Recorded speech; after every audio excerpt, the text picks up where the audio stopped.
Di bawah kegelapan malam dan rimbunnya hutan belantara Jawa, hiduplah seorang pemuda bernama Kenarok. Ia bukanlah bangsawan, melainkan seorang berandal, perampok ulung yang ditakuti di wilayah Tumapel.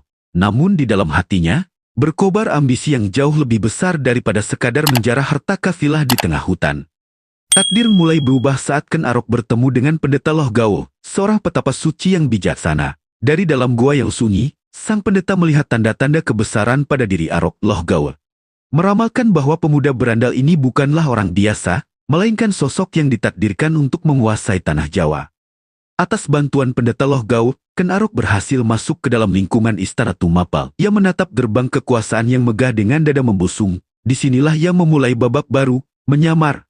Sebagai prajurit setia, mengamati setiap celah dan kelemahan dari penguasa Tumapel saat itu. Suatu hari di taman istana yang asri, Kenarok terpaku saat melihat Kendedes, istri dari sang Aku Tumbul Ametung. Kecantikan Kendedes begitu memikat, memancarkan aura suci bagai titisan dewi. Pertemuan tak sengaja di tepi kolam ini menyalakan api hasrat dan ambisi terlarang di dalam dada Kenarok. Ambisi Arok semakin terbakar setelah ia mengetahui rahasia besar dari sang pendeta. Siapapun yang memperistri Kendedes, maka ia akan menurunkan raja-raja yang menguasai seluruh Nusantara. Tatapan di sudut-sudut gelap Tumapel, Kenarok mulai mengumpulkan sekutu-sekutunya dari masa lalu. Di hadapan para berandal dan pengikut setianya, ia menyusun rencana rahasia untuk menggulingkan kekuasaan. Untuk memuluskan rencananya, Kenarok harus terus bermuka dua di hadapan sang penguasa, Aku Tumbul Ametung. Ia berlagak sebagai pengawal yang paling setia dan patuh, namun di balik senyum tunduknya, Kenarok sedang menghitung hari-hari terakhir sang Aku di atas kursi singgasananya.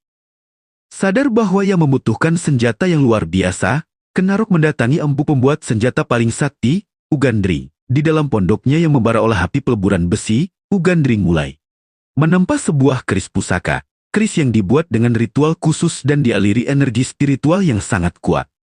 Kenarok tidak sabar sebelum keris itu benar-benar sempurna. Ia datang untuk merebutnya. Empu Gandring memperingatkan bahwa keris yang belum selesai itu bisa membawa kutukan, namun keserakahan dan amarah telah membutakan mata Kenarok. Ia merebut paksa senjata magis yang bersinar kemasan tersebut.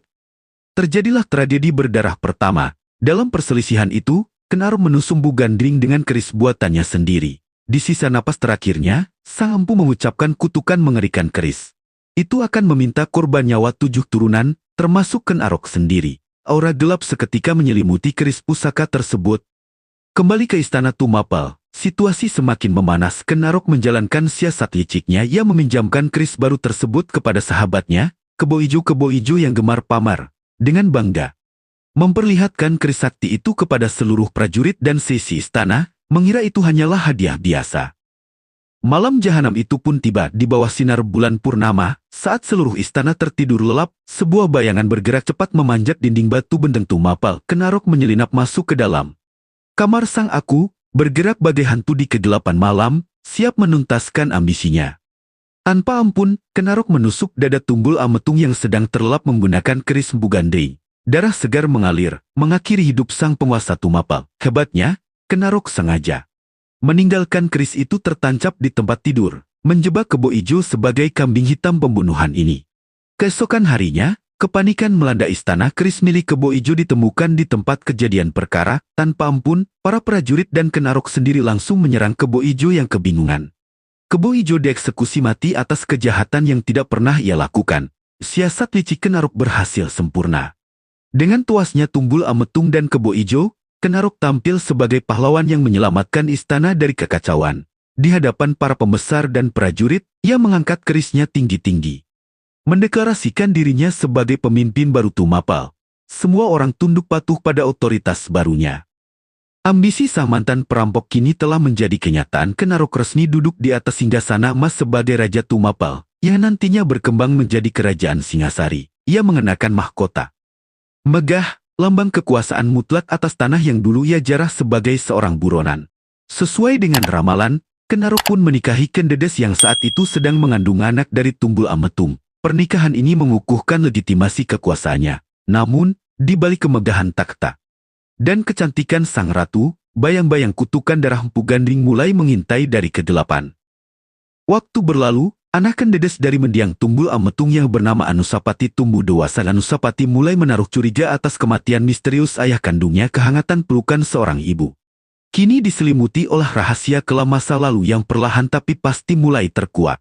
Sejarah mencatat, lingkaran setan pembalasan dendam tidak bisa dihindari. Kenarok yang dulunya adalah pemburu, kini berbalik menjadi buruan. Di sudut-sudut istana Singasari yang sepi, ancaman pembunuhan mulai mengintai sang raja. Kutukan keris pusaka siap menagih janji darah berikutnya. Inilah akhir dari kisah Kenarok, seorang rakyat biasa. Jangan lupa dukung channel Hikayat Tanah Air dengan menekan tombol like, subscribe, dan aktifkan lonceng notifikasi agar Anda tidak ketinggalan kisah-kisah inspiratif dari sejarah dan legenda Nusantara. Terima kasih.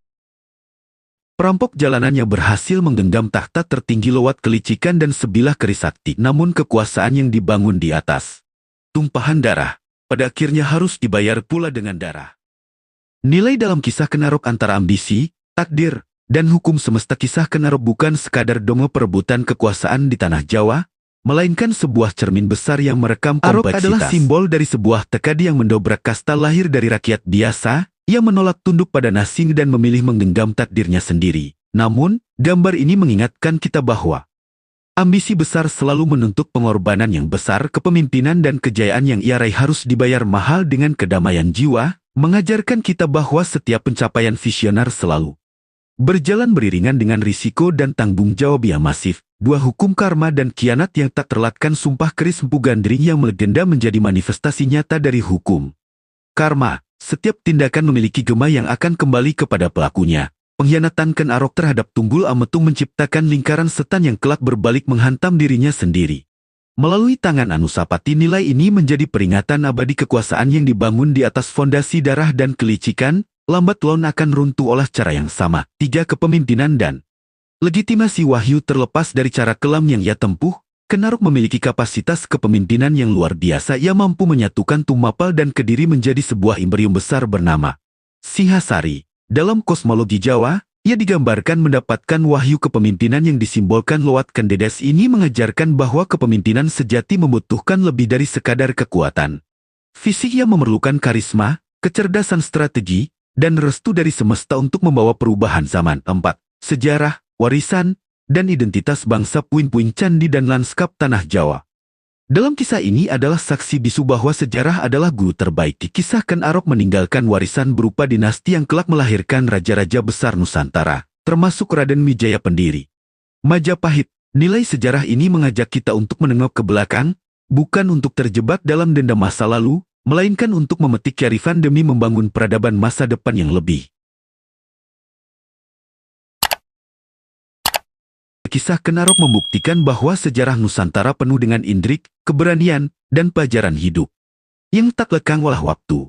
Jangan biarkan kisah-kisah hebat dari leluhur kita tenggelam dan terlupakan begitu saja.